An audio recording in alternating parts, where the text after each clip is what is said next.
The 14th century, as we've already seen, is a period of great change. It's a period of biological crises and religious crises, but it's also a period of catastrophic wars.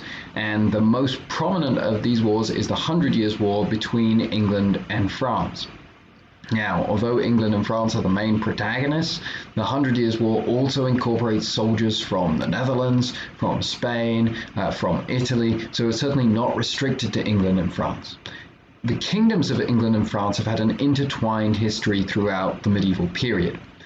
Remember that the Normans conquered England, and the Normans are the Vikings who settled in northern France. They conquer England, they establish themselves as kings of England while they're also subordinates of the kings of France. But through careful marriages and alliances, they build up a giant empire in the southwest of France and make themselves more powerful than the French kings. This empire is called the Angevin Empire.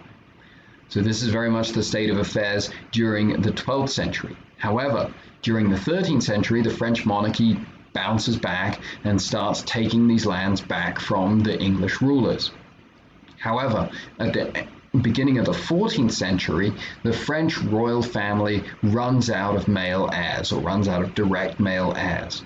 And so there's a contest between Edward III of England, who claims to be the King of France on the grounds of his mother's relationship with the previous king, and Philip VI, who is the choice of the French nobles, in large part because he's not the King of England.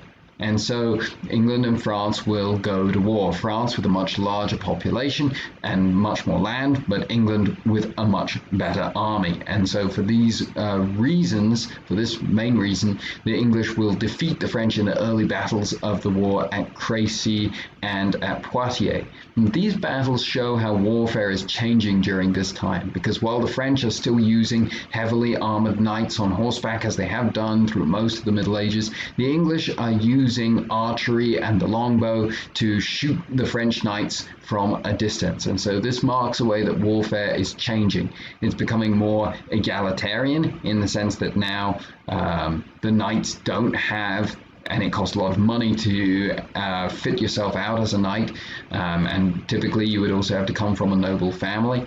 That's kind of, the longbows kind of evened up the scales. You can fit out an archer much more cheaply, and they can still kill a knight before the knight gets close to them. And it shows that warfare is becoming a little less personal as well, and so, or a little more impersonal, if you want to put it that way. However, despite these early victories, the French refuse to surrender, even when Henry V of England wins more victories against them, even when he captures the city of Paris. And in the end, around 1430, beginning around 1430, led by a female general named Joan of Arc, who's just a young girl at the time, just a teenager at the time, the French are able to reverse the tide, defeat the English, and drive them out of France. And one of the reasons they're able to do this is through the invention of artillery. And this means that whereas it had taken the English previously many years sometimes to complete the siege and capture of a castle that they needed to in order to control the local territory, the French, using their artillery, could both blow the English archers off the top of the hill and then attack them with their cavalry, or they could batter an entrance into these castles much more quickly than the English had been able to do.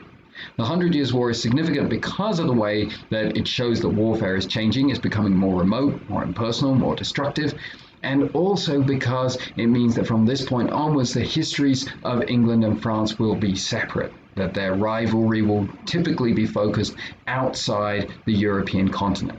France is going to be ruled by the French kings. England is going to be ruled by the English kings. There are going to be far fewer attempted French invasions of England. There are going to be far fewer English attempts to gain control of land in France.